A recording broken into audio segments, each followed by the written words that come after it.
Claire.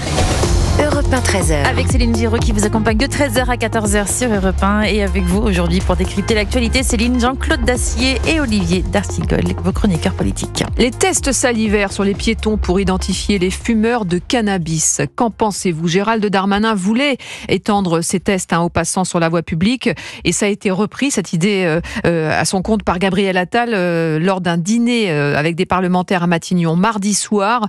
Idée fumeuse ou idée de génie, Olivier d'Artigol ? Si on le fait, je veux passer après Jean-Claude Dacier.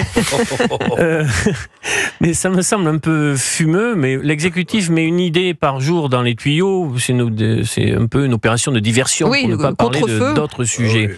Oui, mais d'après ce que j'ai pu lire sur le sujet, ça détecterait aussi le CBD, donc là il y a un petit sujet.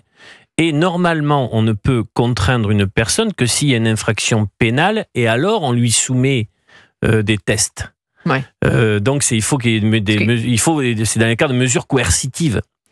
Donc est-ce que ces tests seraient des tests aléatoires ? C'est-à-dire vous êtes un citoyen lambda, vous prenez dans la rue, vous faites arrêter, monsieur, test salivaire. On bascule dans une société dont je n'ai pas envie. Ouais. Alors Jean-Claude Dacier. Idem, je suis totalement de cet avis. Je ne vois même pas qui pourrait contrôler qui que ce soit. Vous avez déjà la mesure de la drogue et de l'alcool quand vous avez un accident de voiture ou que vous avez un comportement, bon, ça c'est normal. Mais faire des tests aléatoires, mais où est la liberté ? Mais ils vont nous laisser un petit quelque chose quand même. Mais ça existe déjà, Jean-Claude Dacier. Il y a des gens qui sont contrôlés lors d'un contrôle routier inopiné. On peut très bien tester sans délit. C'est-à-dire que c'est pas quelqu'un qui roule trop vite, sans accident. Oui, mais enfin, ça ne m'est jamais arrivé. Je connais pas de... Ça se fait régulièrement. Alors, vous voyez que les policiers n'ont pas autre chose à faire que de regarder... Non, mais je vous promets, quand on arrête un automobiliste, ça arrive souvent qu'il y ait un contrôle inopiné. Attention, parce que nous avons aussi la verbalisation des consommateurs. Il y a aussi beaucoup de fonctionnaires de police qui nous disent que ça leur prend un temps, c'est très chronophage. Et ils préféreraient être sur des missions de sécurité publique qu'ils jugent plus prioritaires et essentielles. Qu'ils fassent le contrôle d'alcoolémie, ça oui, moi je suis tombé une fois en panne de mécanique sur l'autoroute, et là les policiers qui sont venus m'aider m'ont dit on est navré, mais c'est obligatoire, c'est le règlement, décidément, sacré règlement, il faut mesurer votre alcoolémie. Et alors j'avais rien bu comme d'habitude.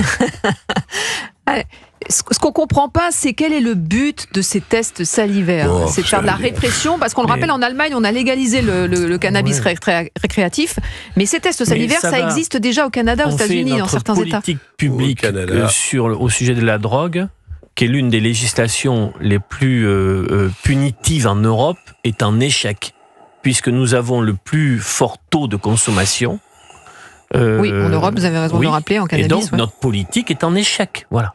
Mais il y a une séquence qui dure un peu de Gérald Darmanin, avec les places, les opérations Place Nette, etc., pour en rajouter dans cette volonté de porter des coups. Mais moi, je pose la question de l'efficacité de cette politique.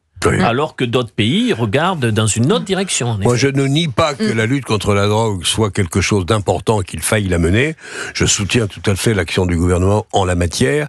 Mais de là à en faire peut-être trop, je vais finir par me demander si c'est pas destiné en même temps, à masquer un peu les défaillances du pouvoir politique dans les domaines dont on vient de parler, à savoir la sécurité réelle des Français.